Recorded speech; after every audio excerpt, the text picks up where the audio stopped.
Hey guys, so in the past I've gotten a lot of questions about my grinder setup, what it is and everything. So today I figured I'd make a video about my grinder, what I think about it, everything like that. So to start off, my grinder is a Coote belt grinder. You can see here it's 2x72. The guy that you're going to deal with, Norm Coote, this is their website. He's a great guy.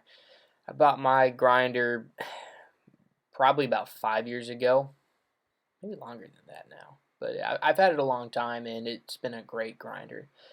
I'd highly recommend it, and we can go ahead and get into the gist of things and kind of look at everything he has to offer on his website, and then we'll jump into my setup and everything later. So you can go over to specs real quick, and here you're going to see here's just general specs on the grinder setup and everything from your heights, depending on which contact wheel you have. Yeah, there's your shaft. You need a 5/8 pulley and keyed pulley. We're going to talk about your platen, table, everything like that. He has his motor recommendations. So here's his prices.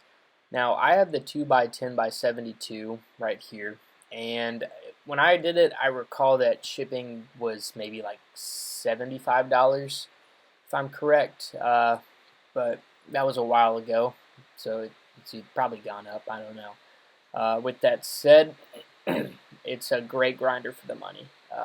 Now, you're not going to have your motor or pulley come with it, so that's something to know. You can pay now with a PayPal cashier's check. He didn't have PayPal when I did it, so I just sent him a check in the mail. But he's a trustworthy guy. You're going to get your grinder, so don't worry about that. That's Norm Coote. That's his info. Great guy to deal with.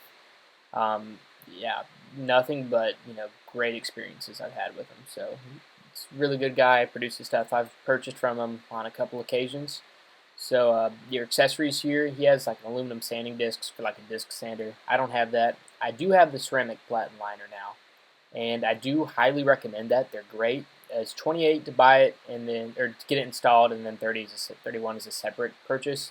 Go ahead and buy it when you're getting your grinder done. You can see he tacks on a little piece of steel to hold it there in case the adhesive were ever to give way, and that's a great safety feature. I bought it after the fact, but I'd go ahead and recommend just do it while you're buying it. I do have the small wheel roller attachment. I have the 5/8 wheel. I have a 1-inch wheel and then a 1.5-inch wheel, I believe. Uh, it's great. And talking about it a little bit later. I would recommend it though, especially if you're trying to get a dual grinder. You know, and here's some of his other accessories for it.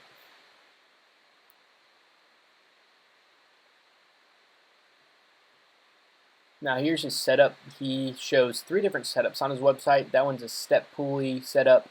That one's a 1-to-1 setup. And then he has an under the table mount setup, which I actually had that setup with step pulleys originally in my setup before changing it. And here you can kind of see what my current setup's doing. You can see I've switched to a VFD for variable speed on my 3-phase motor that I have. So my table, I have it on right here. This is a clutch steel welding table from Northern Tool. I used a coupon. I think out the door I paid $130 for it. It's a great table, nice and heavy. Really great for the grinder setup. You have a steel top, so you're not going to worry about sparks or anything. I would recommend it for that. It sits at a good height. My other table before this was lower, and you can really feel it in your back when you're grinding. So sitting up higher is real great. It has adjustable feet, and it soaks up a lot of that vibration that the other one didn't. So I would recommend that. And here is my VFD that I have, and this is a high series. It's just a cheaper Chinese one. I don't have the potentiometer on this model. I bought mine used from like Facebook Marketplace for like $50. But with that said, it's been a great little VFD at the moment. So this is kind of usually how I leave it as my main setup because I do mostly hollow grinding, but you can rotate the entire assembly. It has 2 1/4-inch Allen head screws that you can use there, and then you can tighten it back down and rotate it so you can have it vertical or horizontal, which is actually really nice in terms of using your platen or using your contact wheel. And I'm just tightening it back here. And then the other Allen key you see there is used for the small wheel attachment. Uh, now I'm attaching the work rest back to it, or the work table. Generally speaking, I leave it off.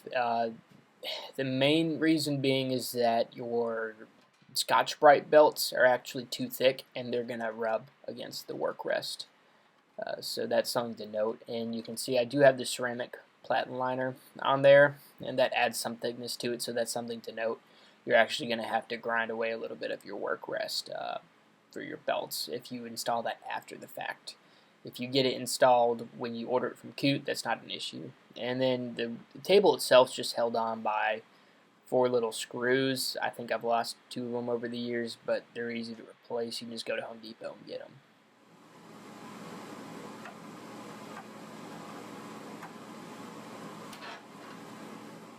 Alright, so this is kind of all set up and ready.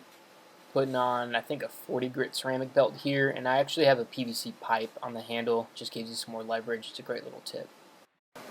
So now you're going to see I'm going to plug in my VFD. I do have it running on 220 volts, and you can see it takes a little bit for it to power up to get all that power. I think it has a bunch of capacitors in it that it has to power up. So now you're going to see it's flashing. Initially that's just asking what starting frequency I want. So I think this one ranges between 0 and 50 hertz. So really anything like in the 40 range is incredibly fast. It's great for hogging steel, and then stuff more in the 20 range is great for finish work. You can see I have a little light on my table, and then I'm going to go ahead and start, and it'll crank right up, and that's at its faster setting that I work it with.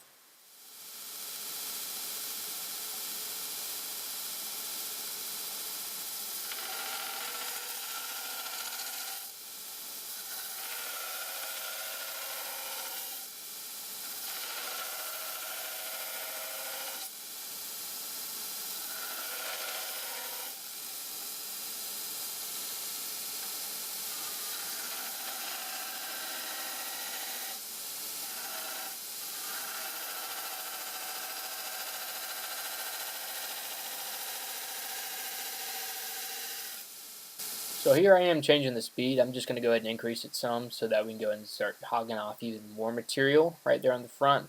And I have the arrows on there instead of the potentiometer model.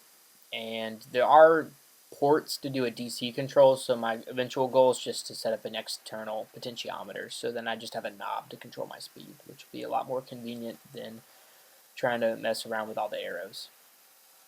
So you're able to adjust your work rest. There's just a little wing nut on the side, and you can adjust your angles for it. You can see here I'm just matching this angle, which comes in handy when you're trying to grind to a certain angle. Say you're doing like a false edge on the back of a blade, or in this case you're doing a chisel.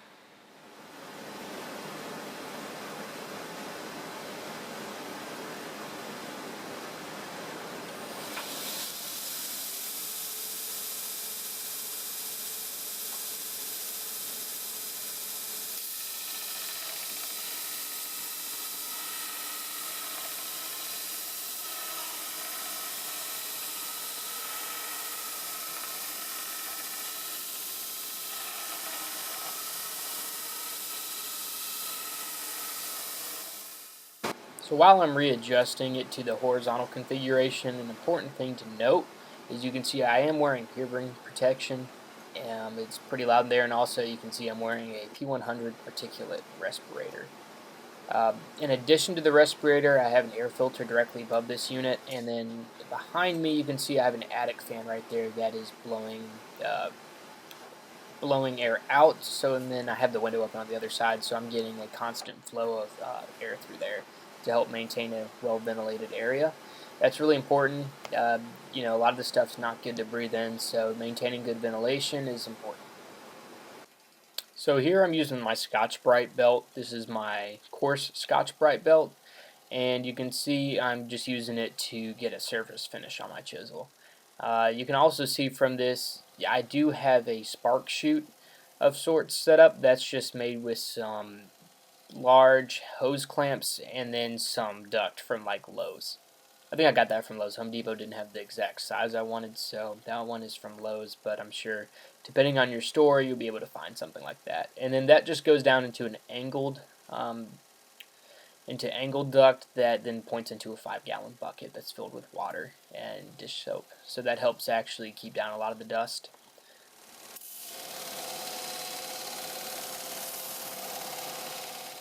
Now here's something cool I wanted to note, and it's strange. I'm not exactly sure what causes this phenomena, but as you can see, I was using 200-pound magnets to grind the face of my chisel, and you can see it actually shut off the VFD. It bogs it down and shuts it off. I don't know what it is, but it's the magnets that do it. It caused some kind of interference with it.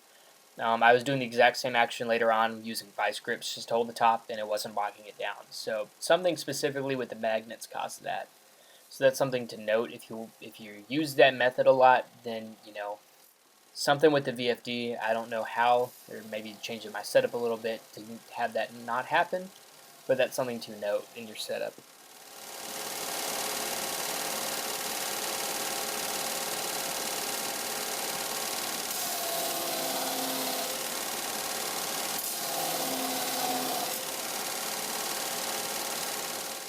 So like I mentioned earlier, I do a lot of hollow grinding with my setup, and you can see this is actually my old setup where I'm on my lower table, and this is actually where I moved it outside still.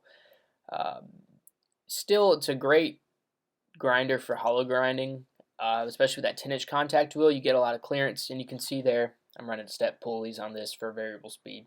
And then I have a motor mounted underneath. You can kind of see it's a 1 horsepower Craftsman motor. That's an older motor. It's actually an open one too. So when I upgraded my setup, I went to a TFEC, which ultimately is a better motor and to keep sparks and everything out. So here I'm using my small wheel attachment. The entire grinder tilts forward, and then you're able to run your belt on it. And it's really great for like handles, or you can see I'm working on a brass guard here. It's really good for small radiuses, and it beats the drum sanders on the drill press. Now here I'm grinding some concavities with my handle, and you can see I'm using the 10-inch contact wheel. This is just to show how versatile that contact wheel is. I really highly recommend getting the 10-inch contact wheel. I think it's so versatile, and it's really great comparative to some of the smaller ones because you also get the option to hollow grind. So all in all, the versatility of this grinder is really hard to beat. It hogs off steel like no one's business. You have a bunch of different accessories. It's budget friendly for a 2x72, and you can change up your setup a lot on it. So you can do a lot of different things compared to its competitors, say like the Grizzly, where the motor is attached to it. So you can change the motor and everything here, which is great. It hogs off steel. It's been 100% reliable for me, and it's a well-built piece of machinery, and I'd highly recommend it for anyone that's looking to get into knife making or wants to get a belt grinder.